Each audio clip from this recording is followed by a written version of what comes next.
Assalamualaikum warahmatullahi wabarakatuh. Perkenalkan, nama saya Selvia Renata, mahasiswi keperawatan Universitas Paletehan. NIM 10200311163 dari kelas 1C PSIK. Di sini saya akan melakukan tugas pendidikan dan promosi kesehatan, yaitu melakukan penyuluhan terhadap pasien penderita MAH. Nona A saat ini seorang mahasiswi. Ia berusia 19 tahun. Ia datang ke klinik kesehatan karena sudah 5 hari berturut-turut mengalami nyeri ulu hati di bagian dada, mual saat makan, perut terasa kembung, dan terasa penuh. Ia mengatakan bahwa baru kali ini ia mengalami rasa sakit yang dialaminya. Nona A khawatir akan kondisi kesehatannya. Ia tidak banyak tahu mengenai kesehatan, terlebih mengenai MAH. Mahasiswi Universitas Paletehan akan memberikan penyuluhan mengenai MAH yang meliputi definisi, jenis-jenis, penyebab, tanda dan gejala, serta pencegahan penyakit MAH.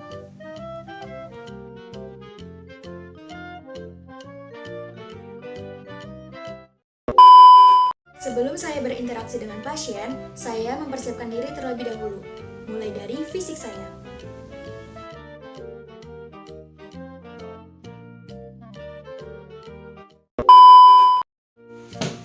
Assalamualaikum. Waalaikumsalam. Ana, perkenalkan, saya Selvia Renata, mahasiswi keperawatan dari Universitas Paletehan. Apakah benar ini dengan Mbak Ana? Iya benar sus. Baik, sebelumnya saya ucapkan terima kasih banyak kepada Mbak Ana karena sudah menyempatkan waktunya untuk penyuluhan kesehatan hari ini. Sama-sama sus. Baik Mbak Ana, tujuan saya di sini adalah akan melakukan penyuluhan kesehatan mengenai penyakit MAH, baik dari segi definisinya, dari segi jenis-jenis penyakitnya, faktor penyebab, tanda dan gejala, serta pencegahan MAH sendiri. Apakah Mbak Ana bersedia? Saya bersedia sus. Baik, kalau bersedia, saya di sini sudah mempersiapkan leaflet untuk Mbak baca dan Mbak boleh lihat terlebih dahulu. Baik sus.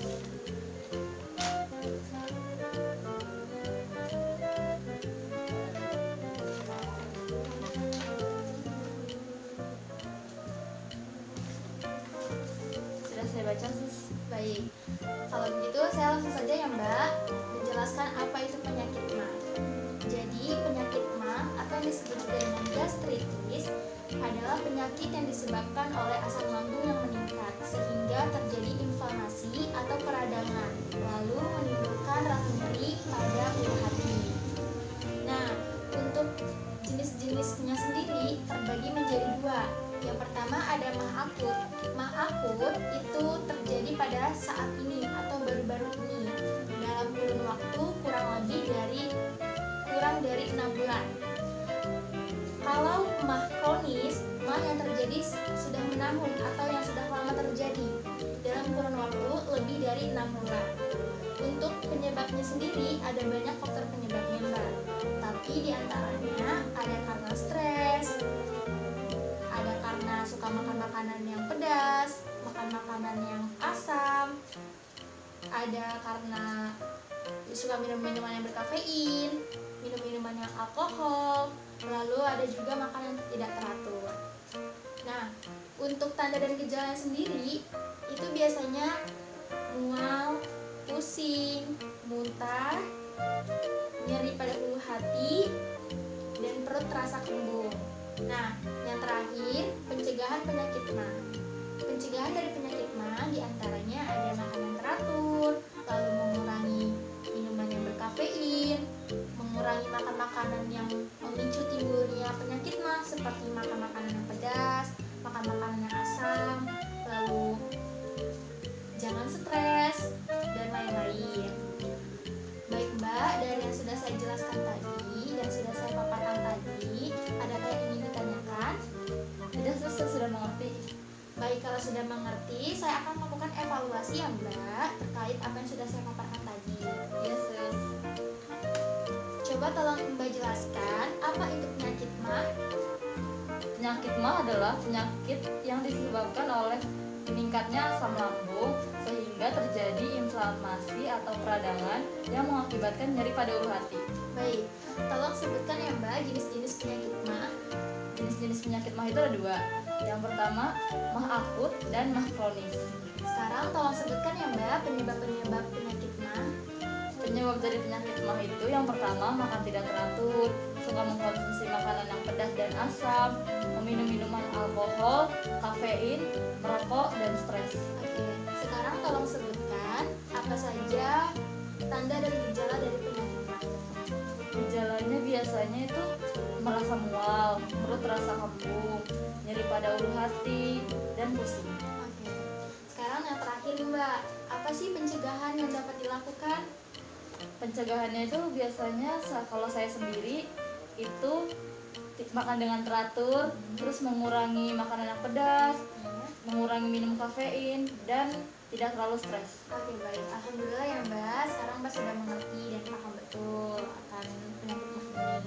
Jadi kesimpulannya dari penyuluhan yang hari ini dapat adalah ketika nanti Mbak kambuh lagi penyakit MAH-nya, Mbak bisa mengingat kembali apa saja yang sudah saya paparkan tadi ya Mbak ya.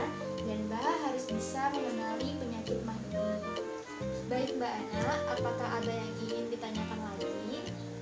Iya sus, belakangan ini saya sering sekali mengalami nyeri pada ulu hati dan nggak tahu kenapa sakitnya itu nggak bisa ditahan. Ya Mbak Ana, seperti yang sudah saya jelaskan tadi, bahwa nyeri pada ulu hati itu merupakan salah satu faktor dari tanda dan gejala penyakit MAH. Oh begitu ya sus. Iya Mbak.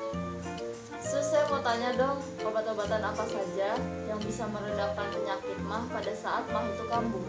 Baik, Mbak Ana bisa mengonsumsi obat polisilen, obat trauma, obat penata, dan lain-lain. Mbak Ana juga bisa membeli obat tersebut di apotik ataupun di warung-warung yang terdekat. Oh iya sus. Sus, saya kan sering sekali mengerjakan tugas kuliah dan saya juga suka lupa makan, maka dari itu penyakit MAH saya kambuh. Gimana ya sus caranya agar saya tidak lupa makan? Nah, Mbak Ana harus bisa membagi waktu antara kebutuhan makan dengan kebutuhan tugas kuliah. Gitu ya sus. Iya, jadi Mbak Ana harus bisa bikin jadwalnya biar jadwal makan Mbak juga bisa teratur dan tidak lupa lagi. Baik sus, lalu penyebab MAH itu kan ada dari stres. Nah gimana ya sus untuk kita menghilangkan stres itu? Nah, untuk menghilangkan stres mungkin susah ya Mbak, tapi Mbak Ana bisa meminimalisir hal tersebut. Seperti Mbak Ana mencari kesibukan lain dengan melakukan kegiatan positif, melakukan hobi yang Mbak Ana sukai seperti mendengarkan musik, menonton televisi, bersepeda. Iya sus, saya mau tanya dong, penyakit MAH yang paling parah itu bagaimana sih? Penyakit MAH yang paling parah itu ya, seperti saya jelaskan tadi Mbak, adanya nyeri ulu hati, mual, muntah. Nah, kalau udah seperti ini, kita harus waspada karena MAH yang seperti ini sudah termasuk ke dalam jenis MAH yang kronis. Oh gitu ya sus. Iya Mbak Ana, Berapa lama penyakit MAH itu bisa sembuh ya sus? memang tidak ada pastinya Mbak berapa harinya. Maka dari itu, Mbak Ana perlu menjaga pola hidupnya, seperti pola tidurnya, pola makan, juga pola istirahatnya, dan pola-pola yang lain. Makanan apa saja sih yang baik dikonsumsi penderita penyakit MAH? Ada banyak sih Mbak, seperti sayur-sayuran, roti, juga ada pisang, buah-buahan, pokoknya yang tidak memicu timbulnya penyakit MAH. Seperti yang sudah saya paparkan sebelumnya, jangan memakan makanan yang asam, makan makanan yang pedas, pokoknya yang bisa menimbulkan penyakit MAH tersebut. Apakah penyakit MAH bisa menyebabkan kematian? Penyakit MAH memang tidak bisa menyebabkan kematian secara mendadak, tetapi penyakit MAH bisa menyebabkan kematian secara bertahap Mbak Ana. Jadi hal ini bisa terjadi pada pasien yang tidak mendapatkan perawatan secara segera. Oh begitu ya sus. Iya Mbak Ana. Kalau penyakit penyakit mah tidak sampai diobati, selain menyebabkan kematian, dapat menyebabkan apa lagi, Sus? Kalau tidak diobati, maka akan menyebabkan efek seperti esofagitis, lalu struktur esofagus, ada stenosis pylorus, Barrett esophagus, kanker esofagus, kanker lambung, juga perdarahan. Iya, Mbak. Kenapa kalau penyakit mah kambuh, kepala terasa pusing? Karena asam lambung yang meningkat membuat angin di dada dan menyebabkan tekanan terhadap dada dan kepala, sehingga pasokan oksigen ke otak menjadi berkurang dan kepala Mbak Ana akan terasa pusing. Oh begitu. Ya, Bagaimana cara mengkonsumsi obat promah? obat promah bisa dikonsumsi secara tablet atau cair. Obat promah juga dikonsumsinya saat timbulnya gejala. Nah, 1-2 jam itu bisa dikonsumsi sesudah atau sebelum makan. Bisa juga dikonsumsi sebelum tidur. Tuh. Iya, Mbak Ana. Mana yang lebih efektif antara obat promah cair dan obat promah tablet? Kalau dilihat-lihat, dua-duanya efektif kok, Mbak. Fungsinya sama saja. Tapi lebih efektif ke promah yang tablet. Ah iya, Sus. Kalau obat promah tablet lebih baik dikunyah apa ditelan, Sus? Untuk obat promah tablet sebaiknya dikunyah dulu, Mbak, sebelum ditelan. Setelah itu baru minum air putih. Ah iya, Sus. Ya, Kenapa harus dikunyah dulu, Sus? iya, jika obat mah dikunyah, obat yang hancur ini ketika memasuki lambung sudah langsung siap bekerja, sehingga obat bekerja lebih efektif menyeimbangkan pH. Oh begitu. Iya, Mbak.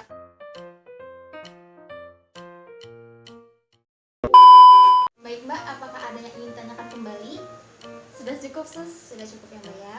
Baik, kalau begitu penjelasan hari ini sudah selesai. Terima kasih banyak atas waktunya dan perhatiannya. Sama-sama, Sus. Baik, kalau begitu saya